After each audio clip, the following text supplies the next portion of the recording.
Salut à toi et bienvenue sur la chaîne de Krav Maga 16, la chaîne YouTube que nous avons mise en place spécialement pour le confinement qui continuera vraisemblablement tout le long de l'année. Je te rappelle, donc c'est 10 minutes chrono tous les jours à midi du lundi au vendredi sur une technique en particulier. Ok les amis, aujourd'hui nous abordons un autre sujet pistolet et il me semble que c'est le dernier que nous abordons.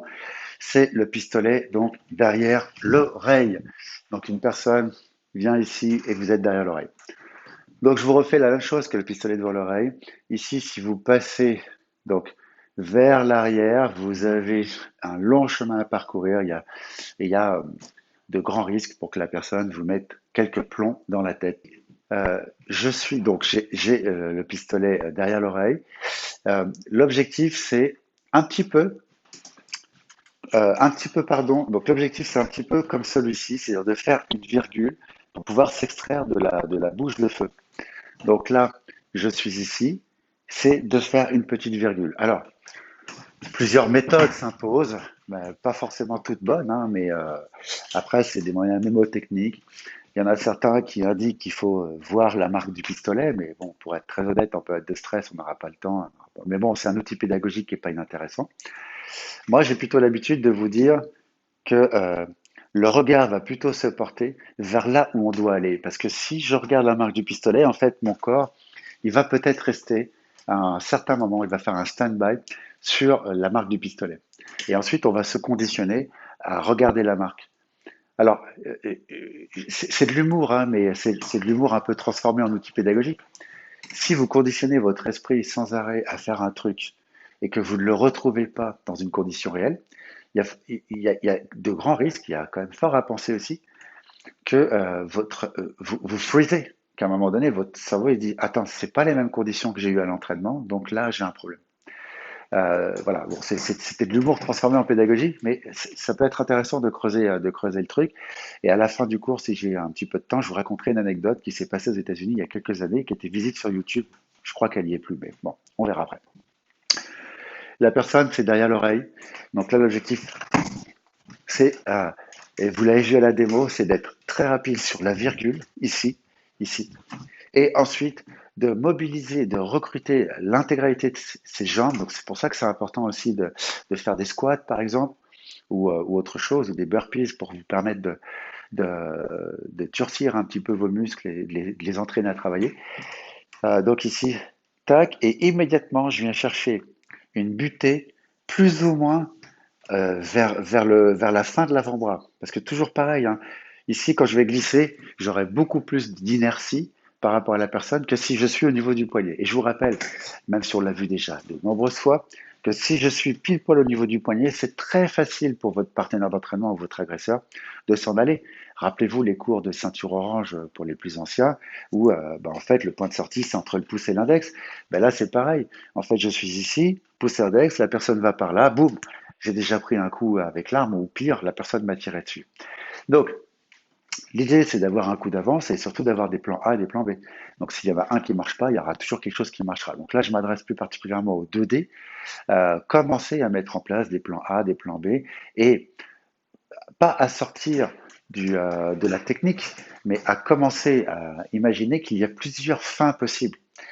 Bien sûr, quand on apprend les techniques, il y a l'élément technique dans une condition technique, mais ensuite, si on est dans une condition réelle, et c'est vers ça qu'on va en fonction, quand on augmente en grade, c'est-à-dire deuxième, troisième, quatrième, cinquième, c'est qu'on est capable de modéliser une boîte à outils qui va nous permettre d'avoir des plans A, des plans B, des plans C, en fonction de ce qui va nous arriver, en fonction de la position de la personne aussi. Ok. Donc pour l'instant, on le travaille. On le travaille de façon statique. Et puis, vous avez aussi un travail important, c'est en déplacement. Donc ça, vous l'avez aussi dans votre grade. Donc, il est derrière l'oreille. Ici, je fais ma petite virgule, c'est-à-dire que je veux sortir de l'axe. Immédiatement après, je reviens, je frappe. Donc là, dans la plupart du temps, dans tout ce que j'ai vu, on va plutôt frapper en piston parce qu'en fait, on a un chemin droit. Vous voyez qu'en fait, on n'est pas en train de tourner. Si la personne est derrière moi, la rotation va favoriser plutôt un coup de coude. Mais si la personne maintenant, elle est ici, On va plutôt favoriser un piston. Ok, donc là, cette fois, c'est une menace derrière mon oreille. Donc, je voulais démontrer dans le zoom, mais là, on va le constater. C'est que si je pars vers l'arrière, j'ai vraiment un trajet très important.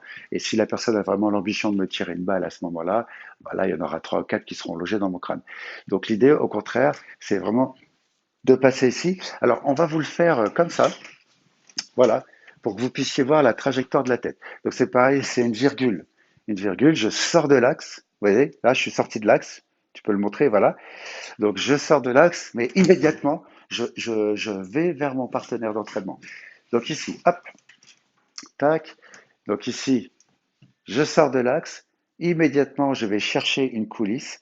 Là, à ce moment-là, vu que je suis sorti de l'axe en légère diagonale, ici, je vais pousser fortement sur ma jambe arrière pour pouvoir me repositionner face à la personne. Comme vous l'avez vu, en fait, la personne, elle est vraiment, je l'entraîne à moi.